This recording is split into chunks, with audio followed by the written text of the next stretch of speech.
Assalamualaikum warahmatullahi wabarakatuh. Perkenalkan, nama saya Mara Jasin Alifsyah dari kelas Teknik Komputer A NIM 2002-10-50-2008. Hari ini saya akan membuat video UTS mata kuliah Sistem Operasi. Untuk membuat video menggunakan beberapa algoritma, yaitu algoritma FCFS Scheduling, algoritma SJF Scheduling, Priority Scheduling, dan Round Robin. Nah, yang pertama saya akan menjelaskan tentang algoritma FCF Scheduling. FCFS Scheduling atau FIFO bisa diartikan sebagai proses yang tiba lebih dahulu akan dilayani lebih dahulu. Kalau ada proses yang tiba pada waktu yang sama, maka pelayanan mereka dilaksanakan melalui urutan mereka dalam antrian. Proses di antrian belakang harus menunggu sampai semua proses di depannya selesai. Setiap proses yang berada pada kedatangannya. Algoritma ini merupakan algoritma penjadwalan yang paling sederhana yang digunakan CPU.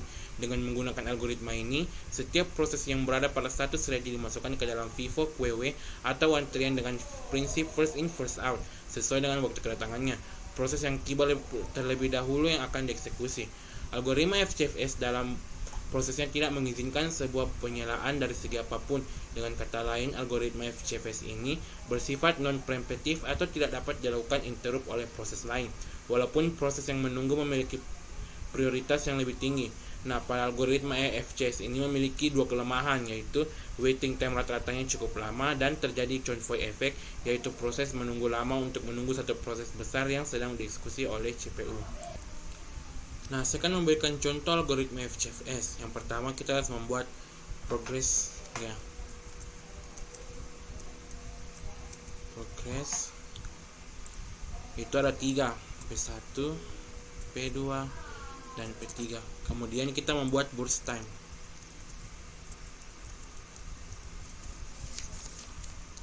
Burst time adalah waktu yang dibutuhkan saat eksekusi di CPU. Nah, saya akan memberikan burst time P1 itu 2, P3, P2 itu 4, dan P3 itu 6. Nah, sesuai pada penjelasan di atas, proses yang tiba terlebih dahulu yang akan dieksekusi. Nah, pada antriannya itu dimulai dari P1, P2, P3. Nah, sekarang saya akan membuat Gantt chart-nya. Yang pertama itu 0,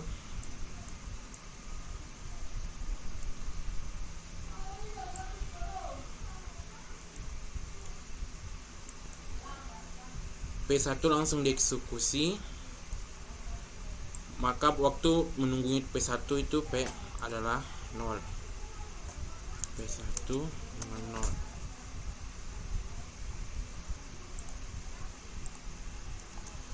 Nah, dan waktu eksekusinya itu sesuai burst time-nya itu 2. Berarti 1, 2. Ini P1. Nah, P1 ini pun selesai dieksekusi. Setelah itu P2 akan masuk dan dieksekusi pada waktu kedua.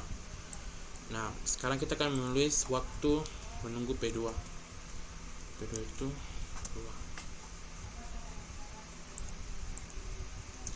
Nah, sekarang kita akan menjalankan waktu eksekusinya, dan sesuai burst time P2 itu ada 4.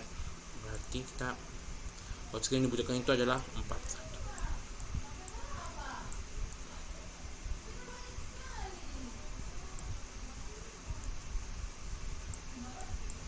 P2. Nah, setelah P2 selesai, P3 pun akan masuk dan eksekusi pada waktu ke-6. Waktu tunggu pada P3 itu 6. P3 6.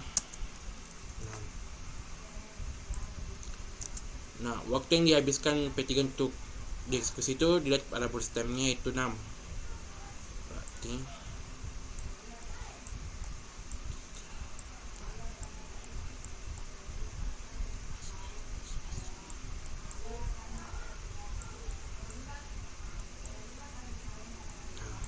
dan untuk menghitung rata-rata waktu antrian itu kita harus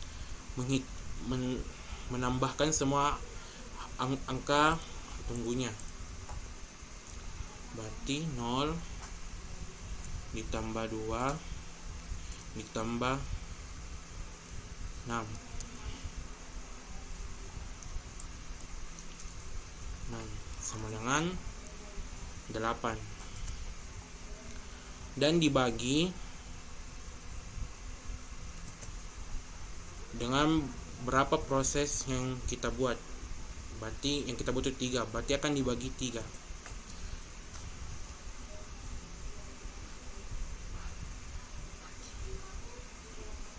Maka hasilnya itu 2,6.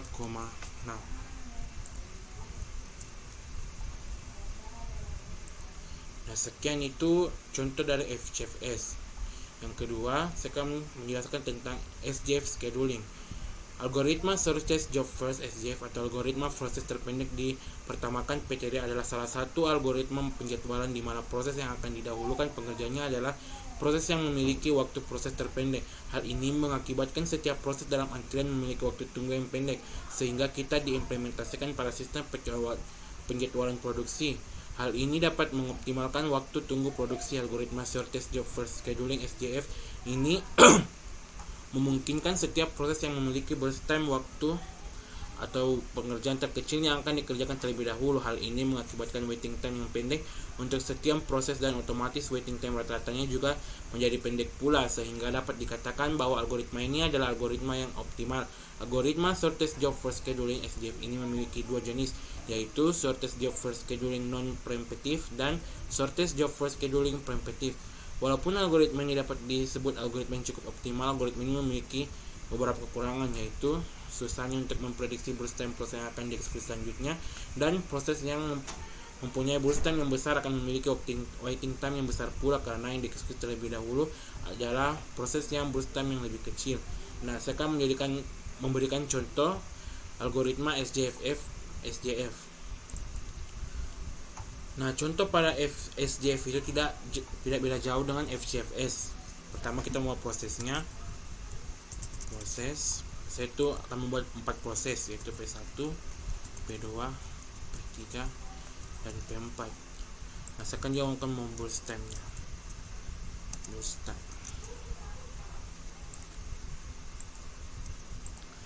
Saya akan memberikan burst time pada P1 itu 6, P2 8, P3 2, dan P4 itu 5.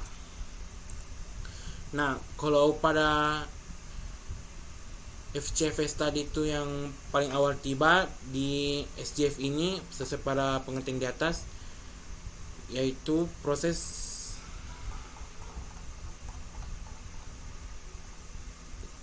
algoritma yang terpendek. Nah, saya akan membuat dan chartnya. Pertama mulai dari 0. Nah, yang terpendek pada proses ini adalah P3. Maka kita akan memasukkan P3 duluan dalam antrian. 2. Ini P3. Maka kita akan menuliskan waktu tunggu P3 itu 2. Dan kemudian yang terpendek kedua itu P4 ada 5.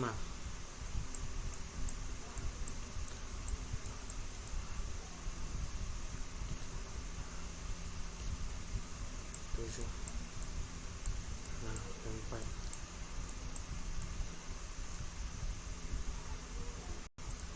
Nah, pada waktu tunggu P4 itu adalah P4 itu adalah 2. Salah ya, 0. Kemudian antrian ketiga itu P1. Nah, waktu tunggu pada P1 itu 7. P1 sama dengan 7. Nah, burst time pada P7 itu ada 6.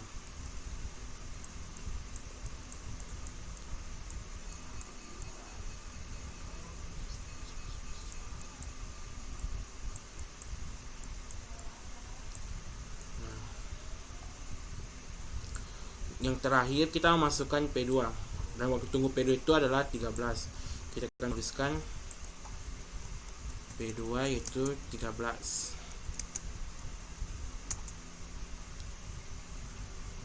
Dan waktu yang dibutuhkan untuk eksekusi P2 itu adalah 8.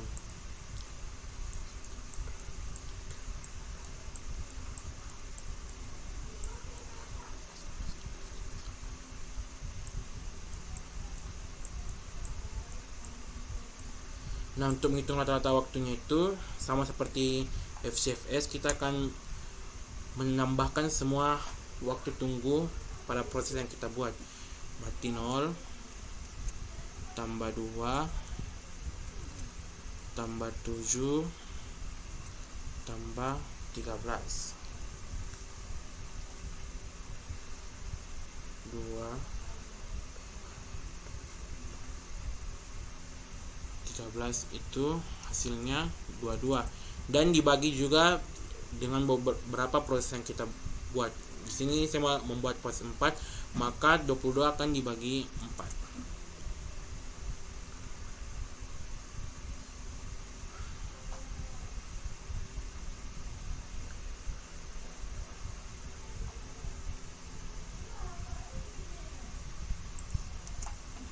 Dibagi 4,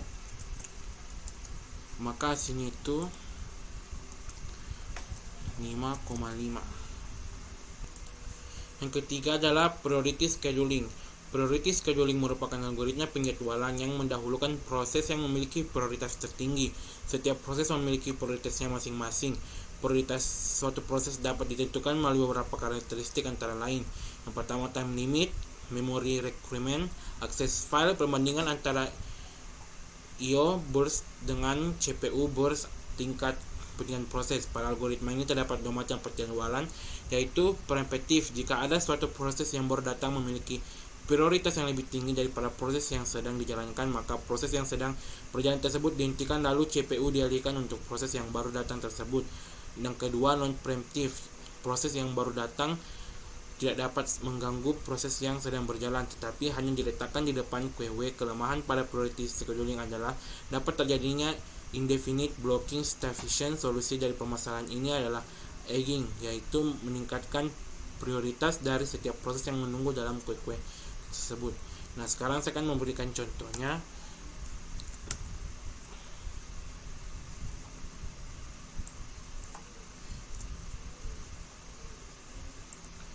Tidak jauh beda dengan FCFS dan SJF. Kita kan yang pertama kita akan membuat prosesnya juga. Proses, saya membuat 3 proses, yaitu P1, P2, dan P3. Dan kemudian kita akan burst time-nya. Burst time itu saya akan berikan burst time P1 itu 4, P2 7, dan P3 8. 2. Nah, kalau pada penjelasan priority scheduling itu merupakan algoritma penjadwalan yang mendahulukan yang memiliki prioritas tertinggi. Nah, maka pada tabel ini saya akan menambahkan prioritas.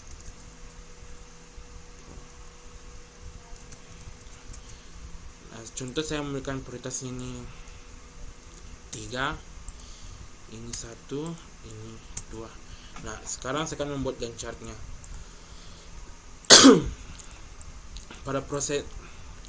pada algoritma ini kita tidak akan melihat pada proses dan burst time-nya lagi. Antaranya ditentukan pada prioritas yang terkecil. Maka yang pertama dimasukkan yaitu P2 dengan prioritas 1 yang memiliki burst time 7. Jangan lupa kasih waktu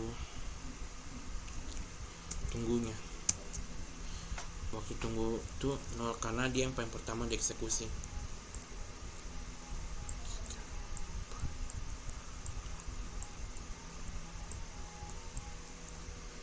Ini P2. Nah, setelah itu kita akan memasukkan prioritas yang selanjutnya, yaitu 2. Berarti P3 dengan waktu eksekusi burst time 2. Dan waktu tunggu pada P3 itu 2.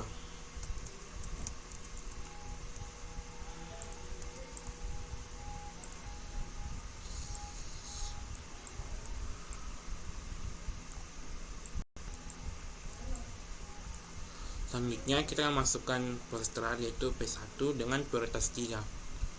Dan waktu burst time itu 4. Kita akan memasukkan waktu tunggu P1 itu 4.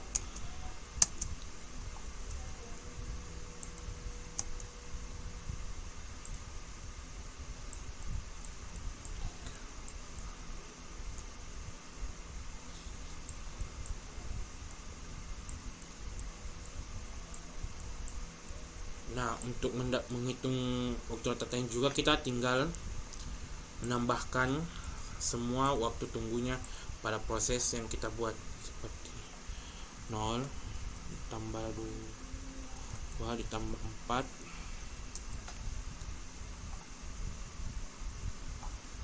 sama dengan 6 dibagi prosesnya, berapa proses kita buat, berarti 3.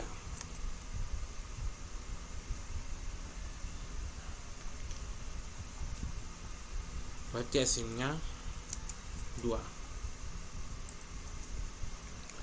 Dan yang terakhir itu round robin. Round robin adalah algoritma tertua dan paling sering digunakan dalam proses CPU. Cara kerja round robin ini sendiri adalah membuat pergiliran antrian proses. Proses akan mendapatkan alokasi quantum time. Apabila quantum time telah habis, maka secara otomatis akan berganti ke proses lainnya. Salah satunya algoritma penjadwalan yang menggilir proses secara berurutan. Dalam algoritma ini, setiap proses akan mendapatkan waktu dari CPU yang kita sebut dengan time quantum. Time quantum adalah suatu satuan waktu. Time quantum inilah yang menentukan proses mana yang akan dikerjakan terlebih dahulu oleh CPU dan kemudian proses mana yang akan dilakukan berikutnya. Biasanya 100 proses mendapatkan jatah time quantum yang sama dari CPU, yakni 1-100 milidetik atau 1/n. Jika proses yang sedang dieksekusi selesai dalam waktu kurang dari 1 time quantum, tidak ada masalah, tetapi jika proses berjalan melebihi 1 time quantum, maka proses tersebut akan dihentikan lalu digantikan oleh proses yang berikutnya. Proses yang dihentikan tersebut akan diletakkan di kue di urutan paling belakang. Permasalahan utama pada round robin adalah menentukan besarnya time quantum. Jika time quantum yang ditentukan terlalu kecil, maka sebagian besar proses tidak akan selesai dalam satu time quantum. Hal ini tidak baik karena akan terjadi banyak switch pada CPU, memerlukan waktu untuk beralih dari suatu proses ke proses lain yang biasa disebut dengan context switch time. Sebaliknya, jika time quantum terlalu besar, algoritma round robin akan berjalan seperti algoritma first come first served. Time quantum yang ideal adalah jika 80% dari total proses memiliki CPU burst time yang lebih kecil dari 1 time quantum. Saya akan memberikan contoh algoritma round robin. Yang pertama, seperti tadi, kita akan membuat proses. Saya akan membuat 5 proses, P1, P2, P3, P4, dan P5. Kemudian saya akan membuat burst time-nya.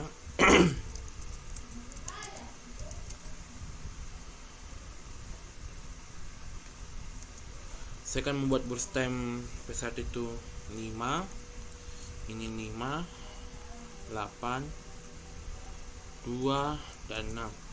Nah, saya tambahkan sini waktunya saat tiba, yang nanti akan ditambahkan dengan waktu dikurangkan dengan waktu tunggunya.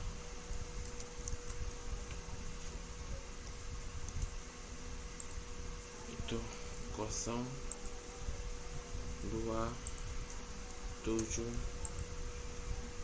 11, dan 14. Nah, seperti penjelasan di atas, biasanya dapat dalam kuantum yang sama. Nah, saya akan memberikan kuantum pada ini. Contohnya, kuantumnya itu 5. Nah, sekarang saya akan membuat Gantt chart-nya.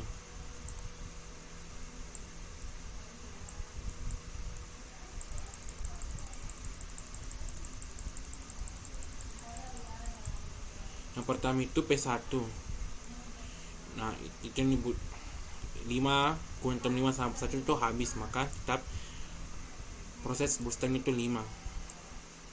Kita tahu dulu waktu tunggunya P1 itu.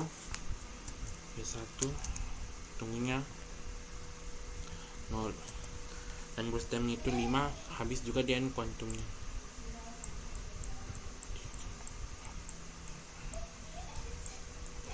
Nah, pada P2 juga kuantumnya 5 dan ini 5 juga habis. Salah, pada P2 itu burst time-nya 3 dan kuantumnya 5 sama 3 itu berarti habis. Maka tetap jalan 5. 2, 3. Jalan waktu yang burst time itu 3 berarti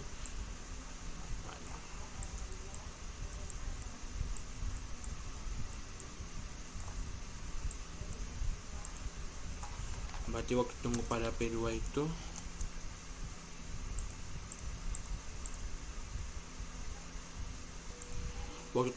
itu adalah 5. Kemudian P3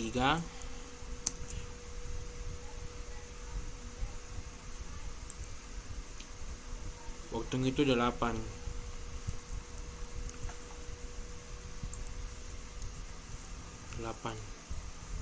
Tapi karena 5 bisa dikurang, maka 8 kurang 5 itu dengan 3 hasil sisanya. Tapi tetap burst time-nya 5 karena tidak boleh melebihi dari kuantumnya. Berarti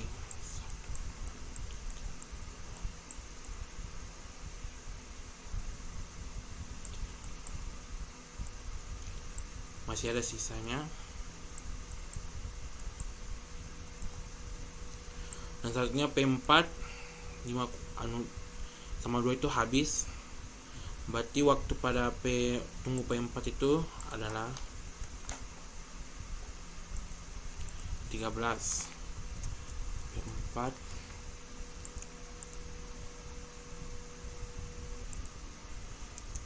itu 13 dan burst time itu 2.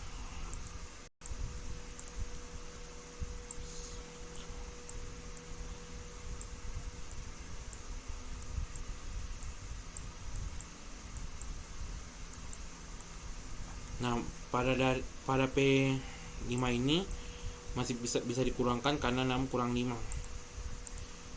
Angka burst time-nya lebih besar dari 5.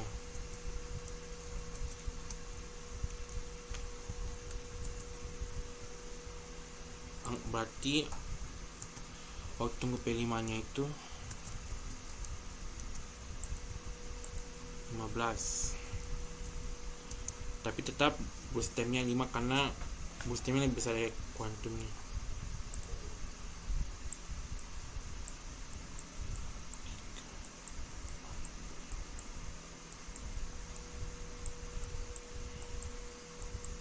Karena semuanya habis, yang tersisa cuma cara P3, maka kita lanjutkan burst time pada P3.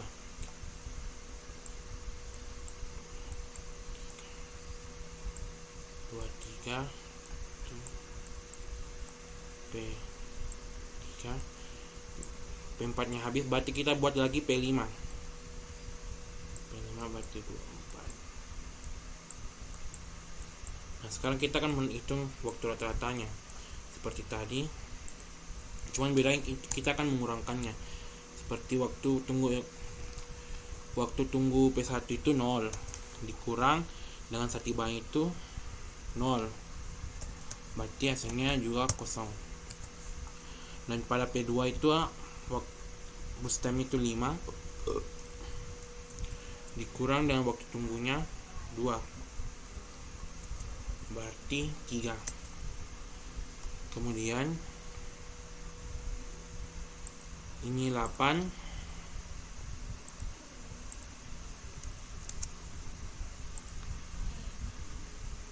dikurang dengan sati banyak 7.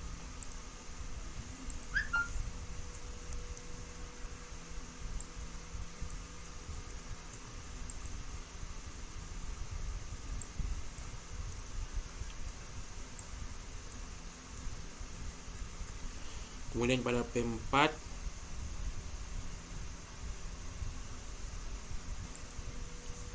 ada kesalahan lain tadi. Kita mulai dari P2. Waktu P2 itu 5 dikurang waktu sati banyak itu 2 sama dengan 3. P3 itu waktunya 8 dikurang dengan waktu tunggunya 7 sama dengan 1. Nah, karena tadi memang kita hitung akhirnya tadi pada P3 itu akhirnya itu 13, maka dan yang selanjutnya itu 20, maka kita akan menggunakan 20 dikurang 13, berarti hasilnya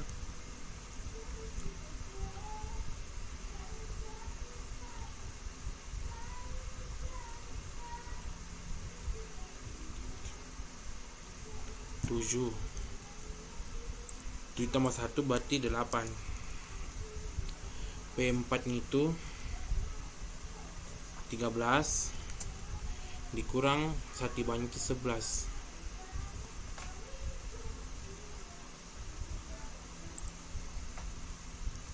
Dikurang 1 banding 11.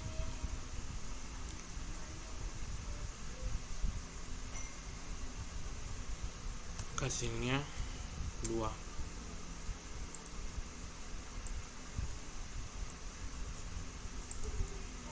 Dan pada P5 itu batunya 15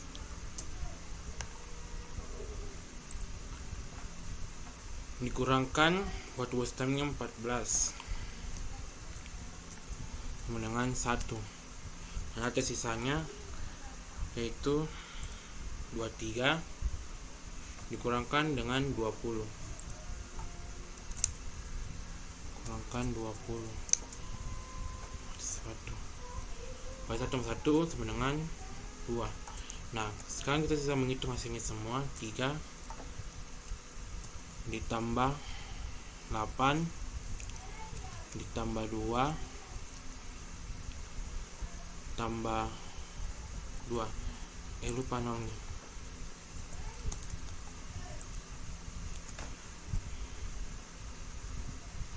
Hasilnya 15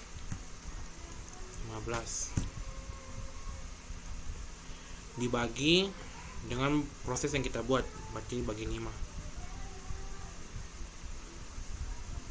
15 bagi 5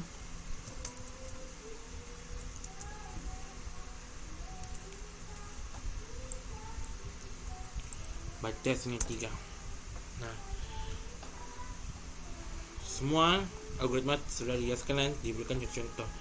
Jika ada kesalahan dan kekurangan mohon dimaafkan, dan terima kasih sudah melihat penjelasan saya.